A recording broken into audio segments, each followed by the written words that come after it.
What's up guys, Syiler here, and today I'm going to be helping you improve as a mount farmer. Whether you're going for the Lord of Rains, or you're just getting into mount farming now, you're looking for something to do until the next expansion launches, this video should help you out. I'm going to be giving you information, tips and tricks, just to increase your efficiency with grinding these mounts. Whether you're going for reputation grinds, dungeons, raids, whatever it is, overall this video should definitely give you that information. So let's start with the first bit.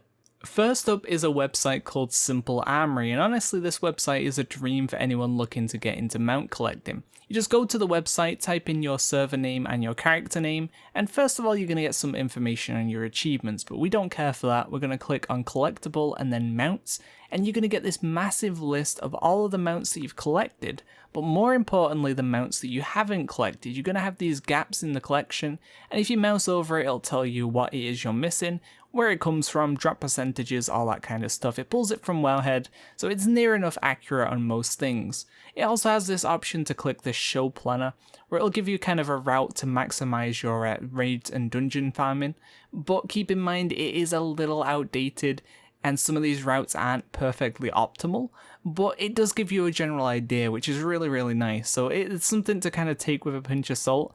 And if you're not too familiar with getting around in World of Warcraft, then definitely take a look at it.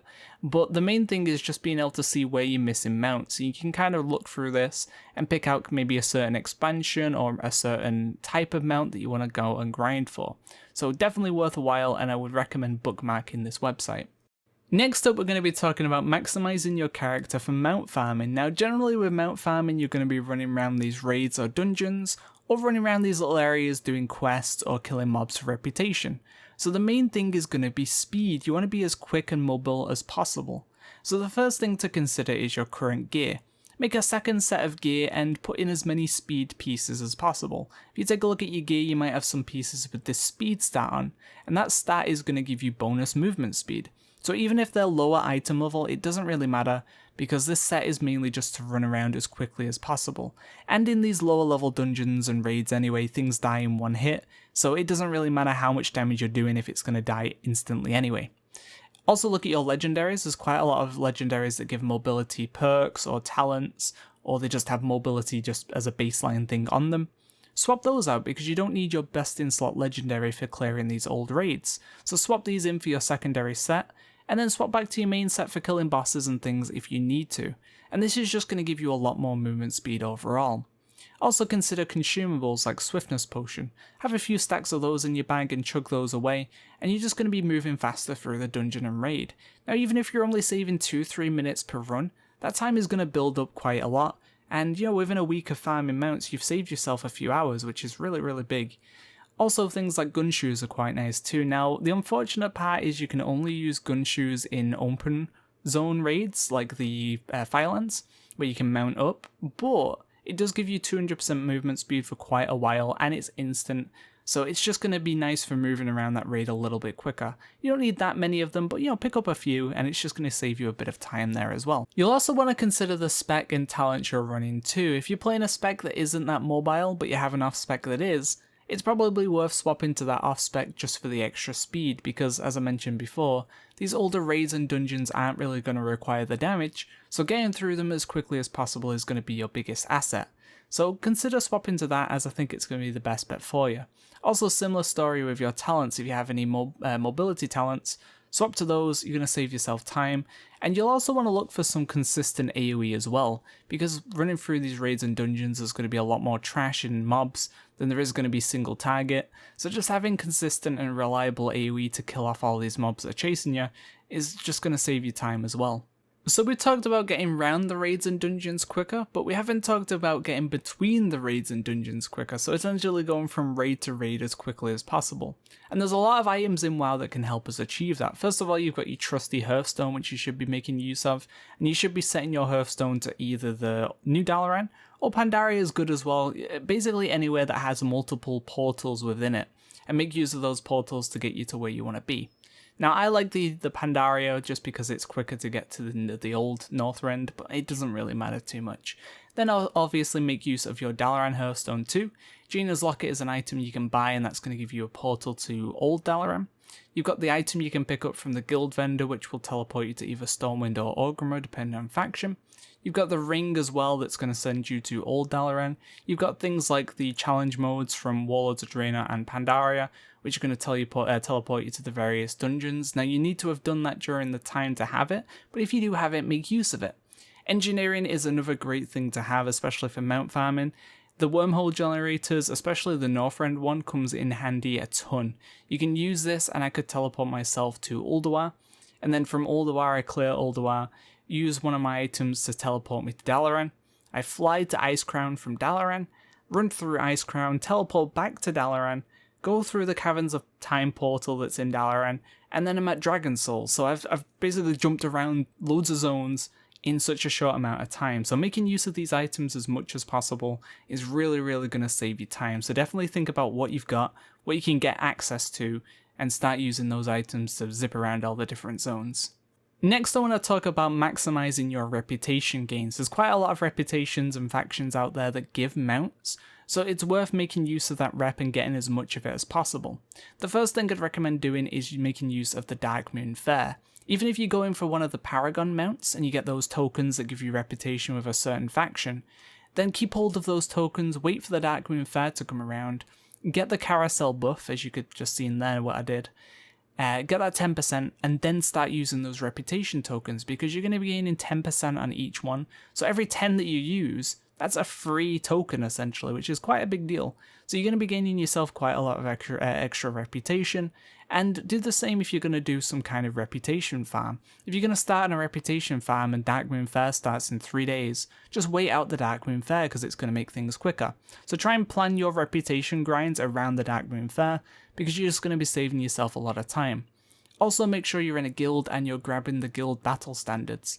These are great for reputations that you can kill mobs and you get rep for killing a mob, because you throw one of these down, you're going to get 15% from the big banner, 10% from the medium banner, and 5% from the small. You can only have one banner down at a time, but it's still additional reputation that you can be making use of.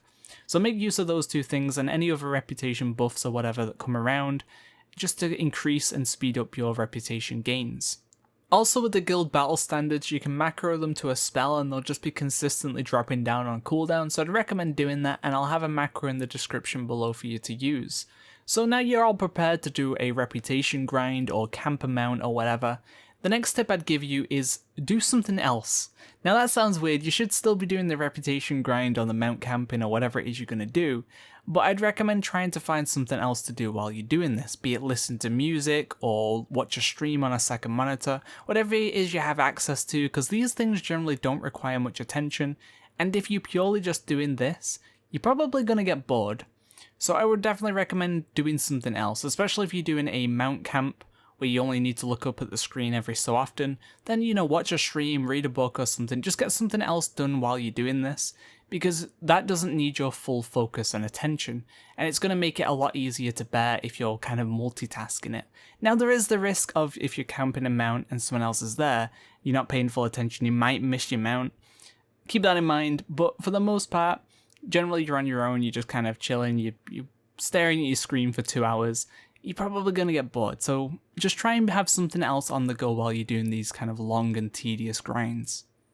Now the next tip I'd consider to be quite a big one, and that's to join communities that are focused around mount farming, mount collection, all that kind of stuff. What I'd personally recommend is the WoW Secret Finding Discord server. These guys post up kill reports on rares that have spawned on their servers, they post up rares that have spawned that they don't need for other people to try and get involved and get them, and it's secrets and stuff too. If a new mount comes out that's hidden, these guys will go crazy and be the first people to find it.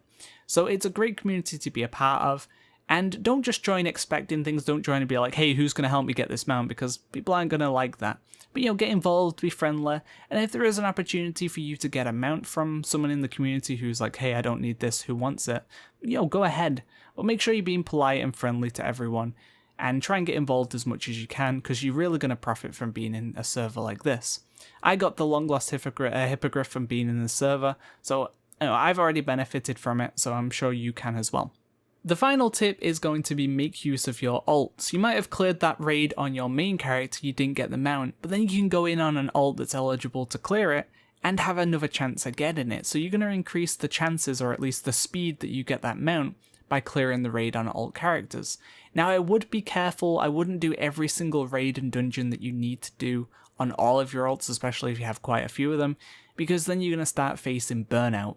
Instead, what I started doing was I'd focus on one raid a week, so there'd be one raid a week where I did it multiple times and the rest I'd just do once, just so it didn't feel as long. When you're doing 5 or 6 raids on 6 characters, it ends up being a bit too much, so definitely keep that in mind too.